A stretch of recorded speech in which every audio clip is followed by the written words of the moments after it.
ওর স্যালাইনকে শরবত বা জুস বাবা বন্ধ করুন এবং অবশ্যই ওষুধ মনে করুন। আজকে 21 বছর বয়সের একজন ছেলের রক্তে সোডিয়াম লবণ পেয়েছি 160, স্বাভাবিক হলো 135 থেকে 145।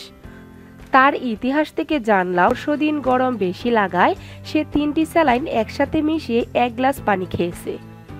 এরপর থেকে তার অস্থিরতা, মাংস ব্যথা, মাথা ঘোরানো এবং তীব্র বমি ভাব হচ্ছে। জটিলতায় চরম পর্যায়ে ব্রেইন কোমায় যেতে পারে, অতঃপর মৃত্যুর কারণ কেউ জানবে না, বলবে কিভাবে যেন মারা গেল। কি করতে হবে? হ্যাঁ, স্যালাইন খেতে হলে অবশ্যই 500 মিলি পানিতে 1টি স্যালাইন মিশিয়ে খেতে হবে। চেম্বারে এমনও মায়েরা আসে যারা বাচ্চাকে 1 প্যাকেট খাওয়াতে পারবে না বলে অল্প অল্প করে স্যালাইন অল্প অল্প পানিতে বারবার বানায়। এটাও কিন্তু ক্ষতিকর।